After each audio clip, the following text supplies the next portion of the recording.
Bonjour à tous, bienvenue dans Histoire de chaman.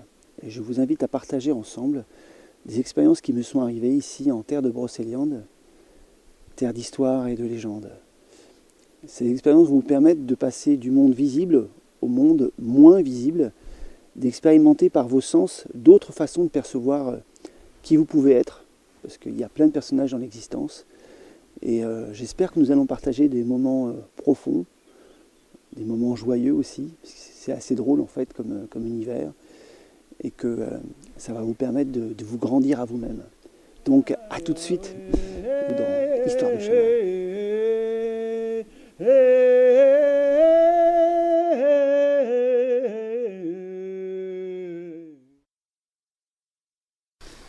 Bonjour, voilà donc Histoire de chaman volume 1.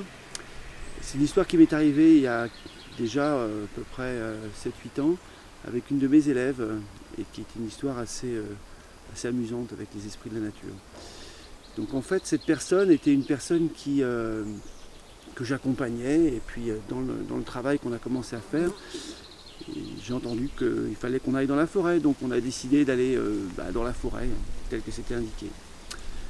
Et je lui demande, moi, de prendre le sentier. Et juste avant de commencer à prendre le sentier, bien sûr, j'ouvre les portes pour que la forêt nous offre sa prière et ce vers quoi elle veut que nous tendions.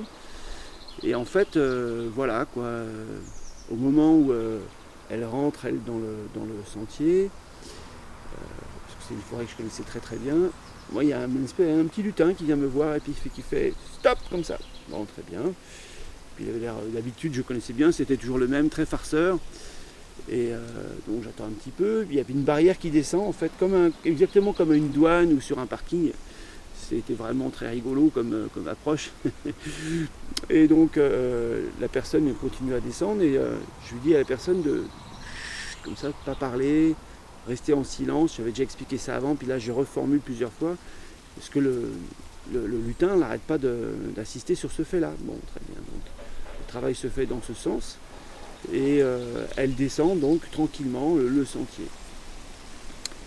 Puis moi j'attends là. Et puis au bout d'un certain temps, le lutin, il ouvre la barrière. Donc la barrière se rouvre.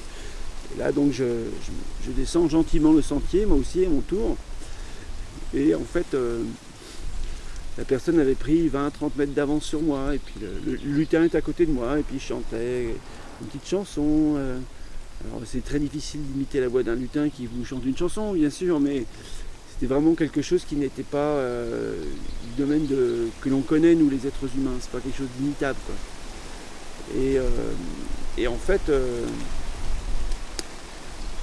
je l'écoutais bien et je voyais bien qu'il me demandait d'être le plus, comment on pourrait dire,